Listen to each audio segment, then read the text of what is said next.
L'année 1941 marque un tournant décisif dans la politique antisémite du régime de Vichy. Avec la promulgation de la loi du 2 juin 1941, dite deuxième statut des Juifs, l'État français franchit une étape supplémentaire dans la systématisation de l'exclusion et de la persécution. Au cœur de cette radicalisation se trouve Xavier Vallat, nommé commissaire général aux questions juives en mars 1941, qui devient l'architecte principal de cette politique discriminatoire. Son rôle dans la rédaction de l'exposé des motifs de cette loi révèle les ressorts idéologiques qui ont permis de justifier l'injustifiable. Xavier Vallat incarne l'antisémitisme français de la première moitié du XXe siècle. Ancien combattant de la Première Guerre mondiale, député de l'Ardèche de l'entre-deux-guerres, il représente la droite catholique traditionnaliste et nationaliste. Son antisémitisme ne naît pas avec l'occupation. Il s'enracine dans les courants idéologiques de l'Action française et dans un catholicisme intégriste qui voit dans les Juifs une menace pour l'identité chrétienne de la France. Dès les années 30, Vallat s'illustre par ses positions antisémites à la Chambre des députés. Le 6 juin 1936, il interpelle violemment Léon Blum, déclarant qu'il préférerait voir à la tête de ce pays un homme dont les origines, si modestes soient-elles, se perdent dans les entrailles de notre sol qu'un talmudiste subtil. Cette phrase préfigure la rhétorique qu'il développera plus tard comme commissaire général.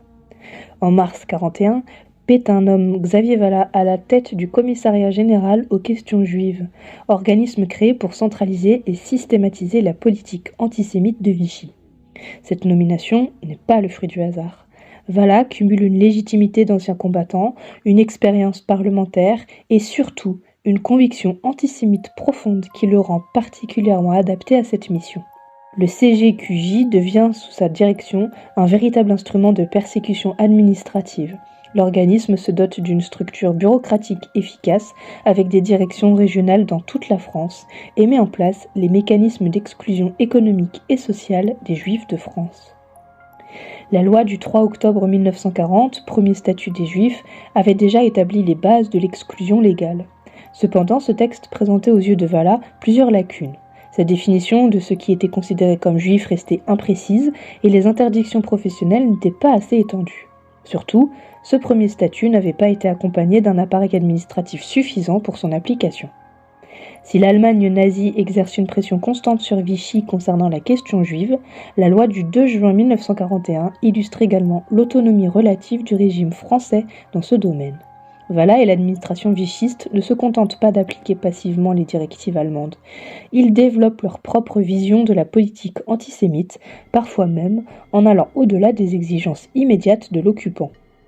Cette émulation dans la persécution révèle combien l'antisémitisme de Vichy puise dans ses racines françaises anciennes, antérieures à l'influence nazie. Vallat incarne cette tradition antisémite à la française, teintée de catholicisme et de nationalisme. La loi du 2 juin 1941 durcit considérablement le dispositif antisémite. Elle précise d'abord la définition légale du terme juif. Est considérée comme juive toute personne ayant 3 grands-parents de race juive ou 2 grands-parents si elle est mariée à un juif ou pratique la religion juive. Cette définition raciale marque une rupture avec la tradition française d'intégration républicaine. Les interdictions professionnelles s'étendent massivement, le texte allonge la liste des professions interdites aux juifs et instaure un système de numerus clausus draconien. 2% maximum pour les professions libérales, 3% pour l'enseignement universitaire. Ces quotas présentés comme généreux par la propagande vichiste constituent en réalité une étape vers l'exclusion totale. Au-delà du texte législatif, la loi de juin 1941 s'accompagne d'un arsenal administratif sophistiqué, le recensement obligatoire de tous les juifs, la création de fichiers préfectoraux, la mise en place de contrôles systématiques, tout un appareil bureaucratique se met en place pour traquer et contrôler la population juive. Cette dimension administrative révèle la modernité sinistre de la persécution vichiste. L'État français mobilise toute l'efficacité de son administration pour organiser l'exclusion, démontrant que la barbarie peut s'appuyer sur les instruments les plus rationnels de la modernité. L'exposé des motifs rédigé par Vallat pour accompagner la loi du 2 juin 1941 constitue un document révélateur de la mentalité antisémite de l'époque.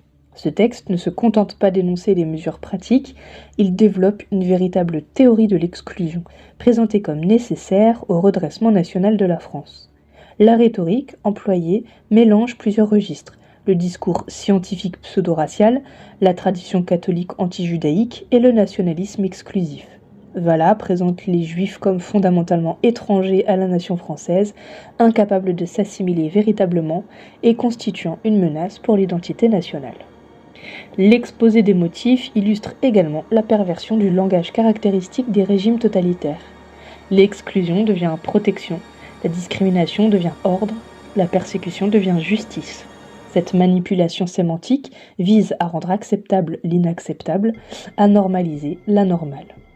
Valla maîtrise parfaitement cette rhétorique de la respectabilité. Juriste de formation, homme politique expérimenté, il habille ses préjugés dans les formes légales et les justifications pseudo-rationnelles. Cette capacité à donner une apparence de légitimité à l'arbitraire constitue l'une des dimensions les plus inquiétantes de son action. La loi du 2 juin 1941 et son application provoquent un traumatisme immédiat dans la communauté juive de France. Des milliers de personnes perdent leur emploi du jour au lendemain, se voient interdire l'exercice de leur profession, doivent fermer leur commerce ou leur cabinet.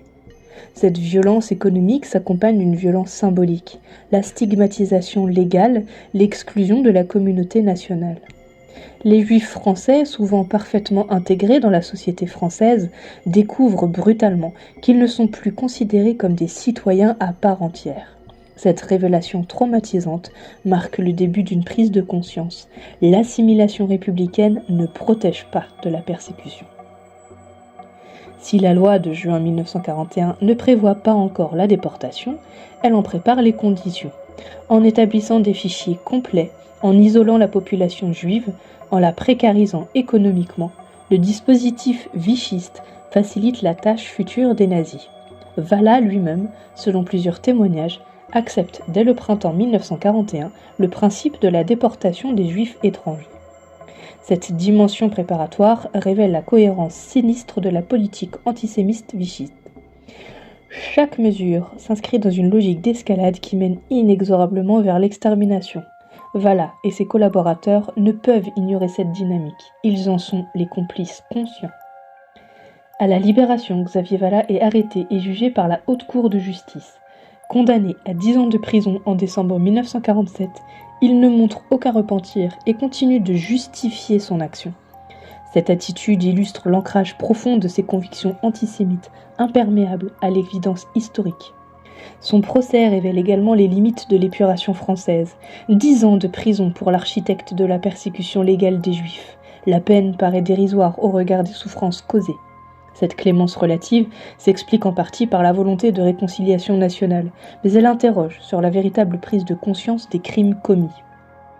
L'action de Valla au Commissariat général des questions juives laisse un héritage empoisonné.